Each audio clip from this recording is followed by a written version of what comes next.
Olá, turma! Hoje nós falaremos de empacotamento compacto. Essa é uma estratégia, ou uma estratégia de visualização da maneira como os átomos se organizam de modo a ocupar a maior quantidade de espaço no interior de uma célula unitária. Então, nós vamos fazer aqui uma observação, começando por um modelo mais simples, que seria um modelo bidimensional. Como seria esse modelo bidimensional? Vamos pensar no exemplo cotidiano. Quem já jogou sinuca, por exemplo, e vai iniciar o jogo, percebe que tem duas posições de dispor as bolas do jogo, que seria uma que a gente chama do empacotamento quadrado ou empacotamento hexagonal. É natural nós visualizarmos esse empacotamento hexagonal como sendo o preferido. Quer dizer, do ponto de vista energético, do ponto de vista químico ou físico-químico, essa configuração seria aquela em que as energias atrativas e repulsivas seriam potencializadas. Portanto, seria o cenário mais favorável na natureza, embora não seja o único, porque nós não podemos considerar apenas os fatores energéticos, mas outros fatores como os relacionados à simetria. Esse mesmo efeito aqui pode ser observado se a gente fizer um exemplo simples em casa. Se nós pegarmos bolinhas de isopor, o isopor poliestireno expandido, e colocarmos sobre a superfície de água, ela vai ficar flutuando por conta da densidade mais baixa, e o material vai tentar se repelir em relação à água e vai se agregar. Se vocês fizerem esse experimento, vocês vão observar exatamente esse mesmo cenário aqui. Então, nós vamos partir aqui desse sistema hexagonal em duas dimensões como sendo um sistema mais favorável e vamos pensar aqui nas possibilidades de empacotamento. O que seria isso? Seria uma geometria bidimensional que vai ser convertida em uma outra tridimensional mediante a adição de outras camadas similares. Então, observem inicialmente aqui no sistema de empacotamento quadrado, bidimensional. Se nós adicionarmos uma segunda camada sobre ele, nós podemos colocar cada elemento da segunda camada na mesma posição do elemento da primeira camada, uma por cima da outra, de modo que nós não enxergamos mais os elementos da primeira camada. No segundo caso, nós podemos fazer exatamente a mesma coisa, colocar a primeira camada sobre a segunda. Do ponto de vista energético, isso não é uma situação favorável, porque existem os chamados interstícios, que são esses espaços aqui, que não ficam completos, ou seja, existe a possibilidade de encaixar um elemento de uma camada superior em outro da camada inferior, no sentido que uma esfera ocupa um interstício. Como é que seria isso? Vamos tentar visualizar de forma mais calma aqui. Vamos começar com o sistema quadrático, o sistema quadrado.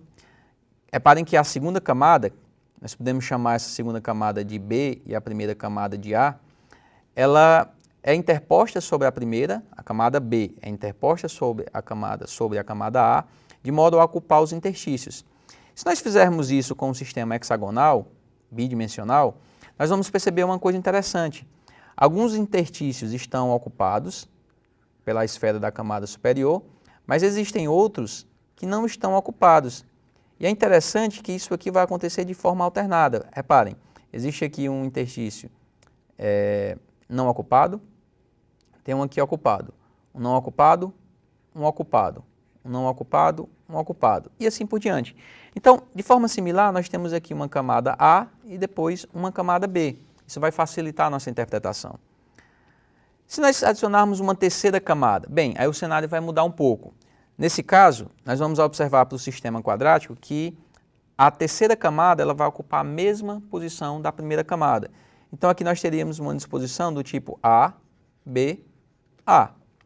No caso do sistema hexagonal, ao adicionarmos a terceira camada, nós teríamos uma disposição do tipo A, BA, porém existe uma outra possibilidade. Como aqui nós temos, observando os interstícios que estão ocupados da camada anterior, vejam, ocupado, não ocupado, ocupado, não ocupado e assim por diante, a gente pode fazer uma substituição, tornar os interstícios ocupados agora desocupados e vice-versa. Então, a outra possibilidade seria a terceira camada ocupar uma nova posição, que nós chamaríamos de posição C. Então, a disposição aqui seria do tipo A, B, C. Essas estruturas formadas podem ser melhor visualizadas tridimensionalmente.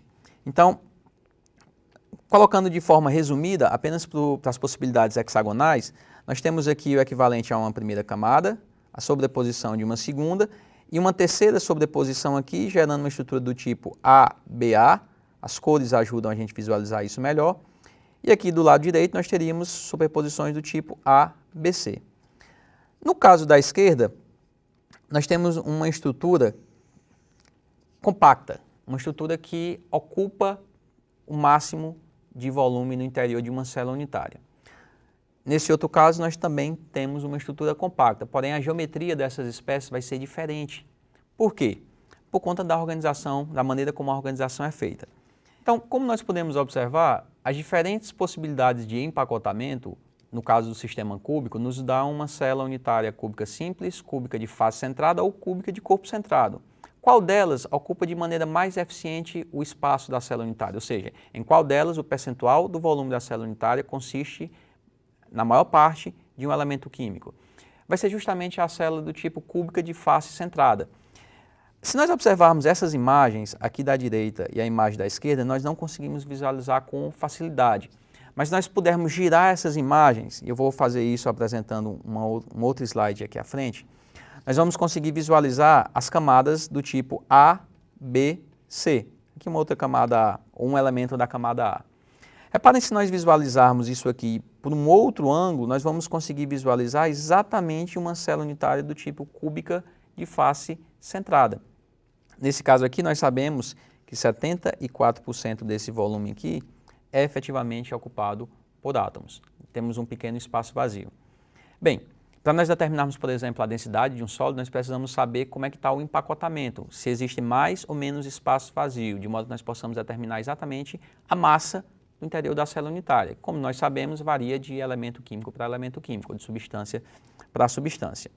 Então, ao partirmos de um sistema hexagonal em 2 dimensões, o que nós visualizamos é um sistema cúbico em 3 dimensões, um sistema cúbico do tipo cúbico de face centrada. E o outro caso, vocês devem estar se perguntando quando nós temos a superposição de camadas A, B, A, por meio de camadas hexagonais. Nesse outro caso, o que vai acontecer é o seguinte, nós vamos ter um sistema de empacotamento compacto, porém a célula unitária vai ser do tipo hexagonal. A eficiência de ocupação do espaço vai ser similar ao que nós temos no caso do cúbico de face centrada, porém a célula unitária vai ser diferente. E essa célula unitária aqui é representada dessa forma. Reparem que aqui nós teremos o equivalente à camada A, camada B e camada A novamente.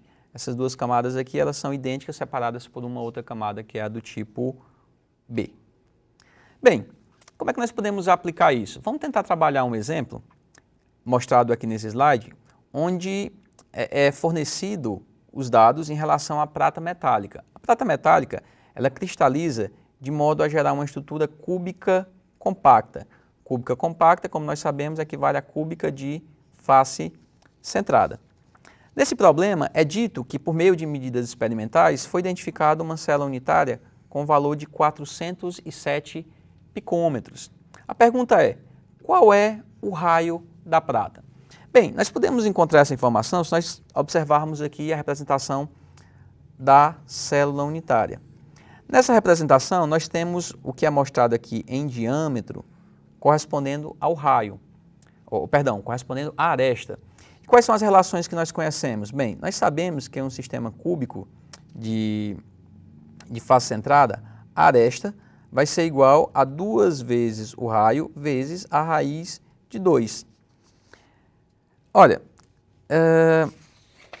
como é que nós podemos extrair informação daqui de modo que nós consigamos determinar o raio da prata? Nós não precisamos usar essa equação tal e qual ela está aqui mostrada. Por quê? Porque nós sabemos que o valor dessa hipotenusa aqui da face posterior, ou seja, o que seria equivalente a 4 vezes o raio, é igual a 4 raio ao quadrado, é igual a aresta ao quadrado mais aresta ao quadrado. Nesse caso aqui, nós dispomos do valor da aresta, mas não conhecemos o raio. Para determinarmos o valor do raio, nós podemos partir dessa equação aqui, onde no caso, desenvolvendo, nós teríamos 16R2 igual a 2 vezes A elevado ao quadrado.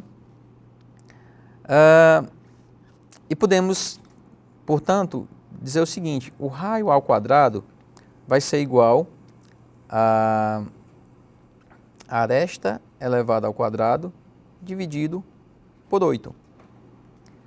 Como nós conhecemos o valor da aresta, nós podemos encontrar o raio da seguinte forma. O raio vai ser igual à raiz quadrada a, é o valor que é apresentado no problema, 407 picômetros. Tudo isso aqui é elevado ao quadrado, dividido por 8.